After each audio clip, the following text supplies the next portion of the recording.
So let me say in a nutshell what I'm trying to do in my presentation. I will try to do two things. First of all, I will try to present in a very simplistic way the problem of the missing in Cyprus, particularly for those of you who are not very familiar with the issue, and the unique impact of the problem of the missing on relatives, on the families, which is not limited to Cyprus. And then I will conclude by providing a categorization of memorials dedicated to the missing in Cyprus. And I'm looking forward to receiving perhaps some feedback or ideas, particularly with regards to the literature around memorials, as I'm new to this area. So let me start directly by pointing to this map. So as you can see here, there are two waves. Obviously, this is a very rough presentation of the Cyprus problem, but there are two waves of violence. And as a result, there are two waves of missing on the island. The first period of violence takes place in the early 1960s, where it is primarily Greek Cypriot paramilitary groups that usually are the perpetrators, and they abduct from their own homes Turkish Cypriots, and approximately 500 Turkish Cypriots went missing as a result of this period of violence, though not exclusively. So we have also Greek Cypriots went missing in this period. And the next wave is in the summer of 1974, where we have approximately 1,500 missing persons, Greek Cypriot missing persons, as a result of the Turkish invasion and occupation of half of the island. And you can see the line that stems from the division of the island since the mid-1970s. Now, the problem of the missing is very important on the island. It's probably the most important humanitarian issue on the island. In a recent survey conducted by colleagues, approximately 20%, one-fifth of the respondents in a survey indicated that they had a person in their own family who went missing at some point in the conflict. So one-fifth of the total population is directly affected by the issue. So it affects a lot of people. Now, if I may just proceed. Okay, so this is the next slide. And I use this slide in the background of the photo. You can see something that ties, I think it overlaps with what Lorna mentioned before.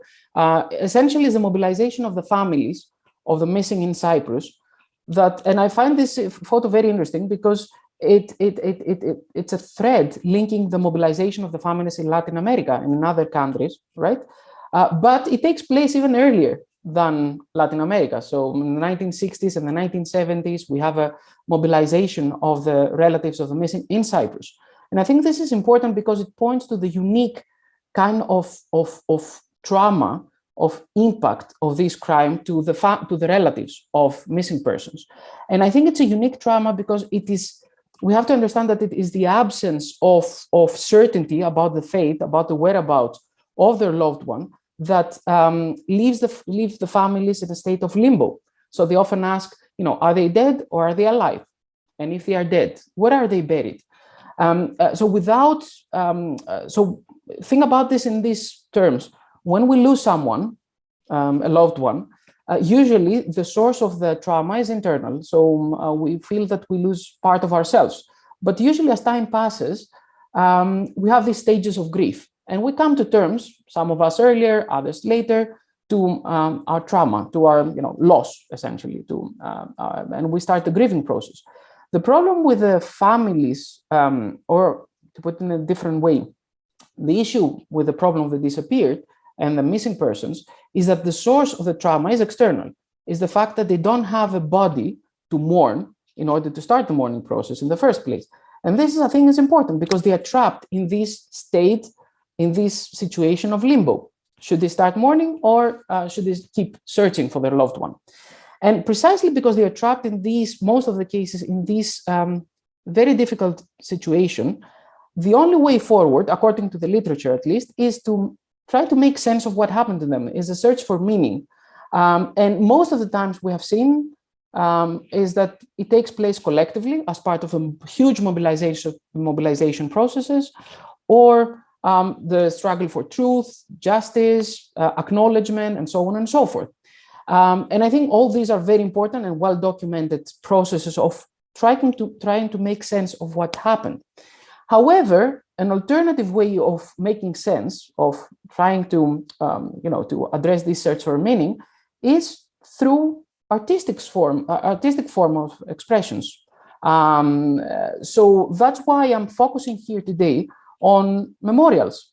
And I think in some ways Cyprus is an interesting case because of the absence of any other official transitional justice processes. So essentially, there is no other way, as opposed to Chile or, I don't know, Argentina, where we had some processes of official acknowledgement of what went wrong, even though they were incomplete. For example, we had truth commissions, punitive processes, investigations, and so on and so forth. In Cyprus, there is no official transitional justice process, which means that alternative ways of expressing this mourning, this need to make sense of what happened to them, of this trauma, usually takes place on one of the channels is art.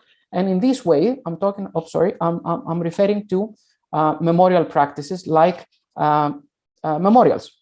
So I will conclude very shortly, but I will provide a short categorization of three types of, we have a lot of memorials in Cyprus. So in every village you'll visit, or in every municipality, you'll find some memorials dedicated to the fallen and to the missing persons. But if I have to make, let's say, a rough categorization, there are three different types of memorial practices as performed in memorials. The first one is military memorials. And I think very interesting because, as you can see, I'm using some of the photos.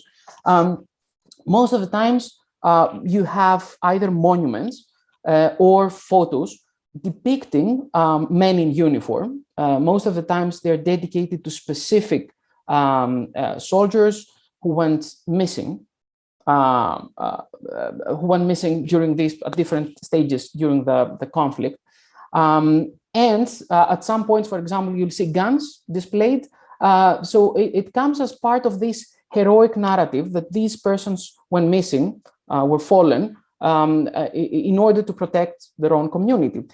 So there is a heroic, to some extent, discourse. And in some of the cases, if not in most of the cases, these memorials are also sponsored by the Ministry of Defense, in most of the cases at least. Secondly, as you can see here, we have also civilian memorials. The interesting aspect here is that you can find these memorials at a local level, at the level of a village or a municipality, and they're usually dedicated to individual members of the local community. Members of the village, victims who went missing at different stages of the conflict. As you can see here, depending, and that's a fine nuance, I think, depending on the ideological, let's say, position of the municipality or the village, you have different approaches. So if you have a right-wing, let's say, mayor, most of the times you will find, as a result, Greek flags, which refer to the broader, let's say, nation that some, if not most of the Greek Cypriots could link themselves to. And also on the top left photo, as you can see, there's I think there's a hawk, but there is a date there. The first date is 1958, while the other dates are 1974, and the 1958 refers to the War of Independence, to the anti-colonial struggle and the effort of part of the community to achieve union with mainland Greece. And the final one is artistic memorials, which are more abstract, and I find more interesting because they do not refer to specific individual or specific victims, but they refer to the unknown mothers, for example, as you can see in the top left and the bottom left memorials.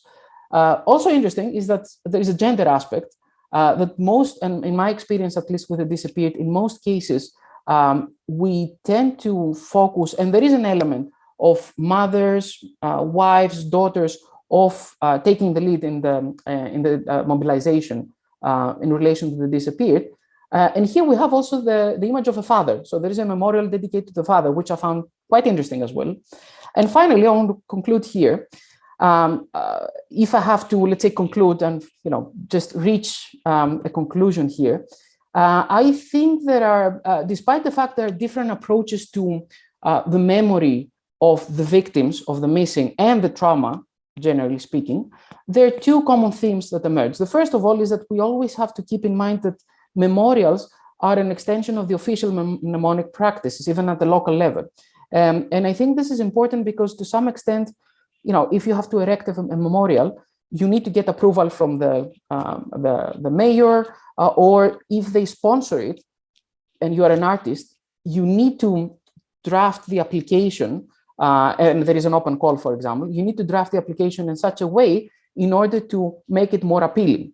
And finally, as it may be clear so far, but in some ways, the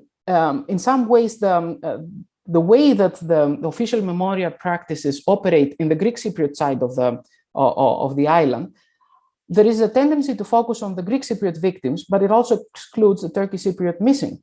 So most of these memorials are dedicated to members of their own, of the Greek Cypriot community. Apologies, we're out of time now. Sorry, okay, if you can finish in the next 30 seconds. Absolutely. No, I just wanted to conclude by saying that by including these members of the imagined community of the fallen and the missing persons in their own national community, there is also a parallel process of excluding the Turkish Cypriot missing persons. And I will conclude here. Thank you so much.